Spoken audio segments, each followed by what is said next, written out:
पौराणिक कथाओं की इस नई कड़ी में आज हम आपको बताने जा रहे हैं कैसे मूषक बना भगवान गणेश का वाहन। सभी हिंदू देवी देवताओं के अपने अपने वाहन हैं। आपने अवश्य गौर किया होगा कि ये वाहन कोई न कोई पशु या पक्षी हैं।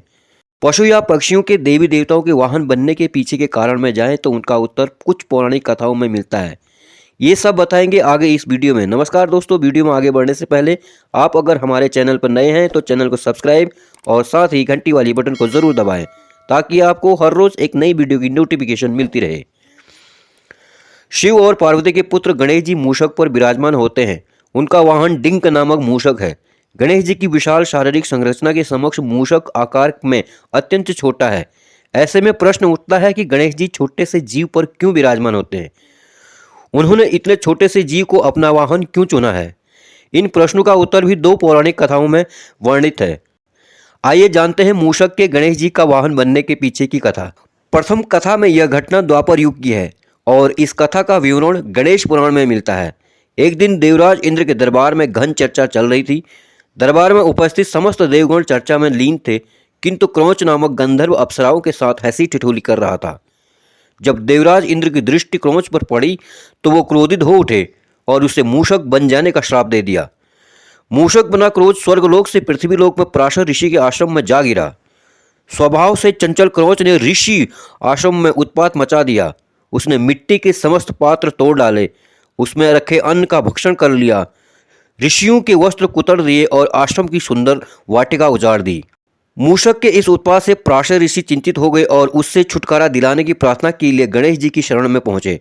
गणेश जी ने पराशर ऋषि की प्रार्थना स्वीकार कर ली और मूषक रूपी क्रौच को पकड़ने एक तेजस्वी पाश फेंका। पाश के बंधन से बचने क्रौच पाताल लोक भाग गया, किंतु पाश ने पाताल लोक तक उसका पीछा किया और उसे बांधकर गणेश जी के समक्ष ला खड़ा किया। साक्षात गणेश जी को अपने समक्ष देख क्रौच भयभीत हो गया और अपने प्राणों की भिक्षा मांगने लगा। तो अब गणेश जी बोले, तूने पराशर ऋषि के आश्रम में बहुत उत्पात मचाया है जो क्षमा योग्य नहीं है, किंतु मैं शरणागत की रक्षा अपना परम धर्म मानता हूँ। तुम्हें जो वरदान चाहे मांग लो। गणेश जी की इस बात पर क्रौच का अहंकार जाग उठा और वह बोला, मुझे किसी वरदान की आवश्यकता नहीं है, आप चाहें तो मुझसे कोई वर मांग लें।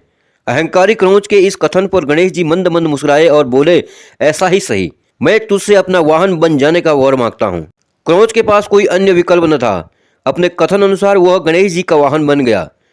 गणेश जी जैसे ही मूषक रूपी क्रौच पर आरूढ़ हुए, उनके भारी शरीर से वह दबने लगा और उसके प्राणों पर बन आई। उसका सारा अहंकार चूर चूर हो गया। उसने गणेश जी से याचना की कि वे अपना वजन वहन करने योग्य कर लें। गणेश जी ने वैसा ही किया। उस दिन से मूषक गणेश जी का वाहन बन गया और सदा उनकी सेवा में लगा रहा। गणेश जी के वाहन के रूप में उसका नाम डिंक पड़ा। गणेश जी की मूषक पर सवारी स्वार्थ पर विजय का संकेत है। वही दूसरी कथा के अनुसार गजमुखासुर नामक दैत्य ने देवलोक में उत्पात मचा रखा था।